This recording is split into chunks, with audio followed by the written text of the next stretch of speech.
መሬትን የተራቆተ መሬትን መልሶ እንዲያገግም ለማድረግ መላ የአገራችን ህዝቦች በማንቀሳቀስ የችግኝ ተከላ ስራ በመስራት ላይ ይገኛል። በዚህ ዓመትም ለ8ኛ ጊዜ ተስፋን መትከል በሚል መሪ ሐሳብ እንደ ሀገር ሰፊ የሆነ እንቅስቃሴ እየተደረገ ነው ያለ። ለምንድነው የተመረጠበት ዋናው ነገር ቅድም ወንድሜ ጥላሁን እንደነገረን ትውልድን ለማስቀጠል ለሚቀጥለው ትውልድ ሀብትን ለማስተላለፍ ካስፈለገ የአካባቢን መራቆት መከላከል ያስፈልጋል። የአካባቢን አጠቃላይ ገጸ ምድር መንከባከብ ያስፈልጋል። ለዚህም ነው በየዓመቱ መላ ማህበረሰባችን ተንቀሳቅሶ ችግኝ እንዲተክል ለማድረግ ችግኝ ከትውልድ ጋር የሚተሳሰር ጉዳይ ነው። ምክንያቱም እያያችሁት ነው አጠቃላይ የአየር ንብረት ሁኔታው በጣም ተቀያያሪ ነው እየሆነ ያለው። በየጊዜው ተቀያያሪ የሆነ አየር ንብረትን ደግሞ በዘላቂነት ችግር ለመፍታት ካስፈለገ የደን ሀብት ልማታችንን በተገቢ መንገድ ትኩረት ሰጥተን መስራት ያስፈልጋል።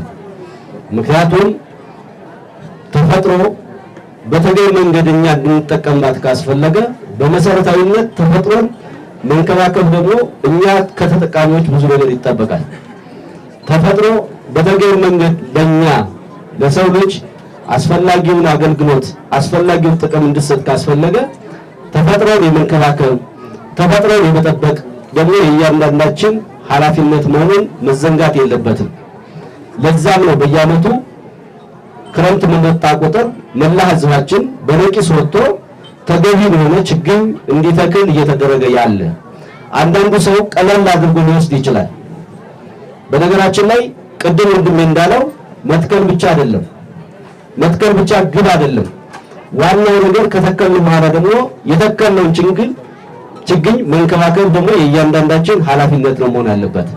ስለዚህ ዛሬ የተከልነውን ችግኝ በተገቢ መንገድ በዘላቂነት የምንፈልገውን ዓላማ እንዲያሳካ ካስፈለገ ከተከላ እስከ መጨረሻው ድረስ መንከባከብ ያስፈልጋል፣ መኮትኮት ያስፈልጋል፣ ውሃ ማጠጣት ያስፈልጋል። ዝም ብለን ተክለን ሌላ ላይ መብላት ብቻ አይደለም። በመሰረታዊነት ተስፋን እንትከል ብለን ስናስብ በሌላ ገጽታው አካባቢያችን ዘንድ የገጠመንን ችግር በተገቢ መንገድ የተሟላ ሰላም እንዲሆን የራሳችሁ ኃላፊነት እንድትወጡ ማሳሰብ እንፈልጋለን።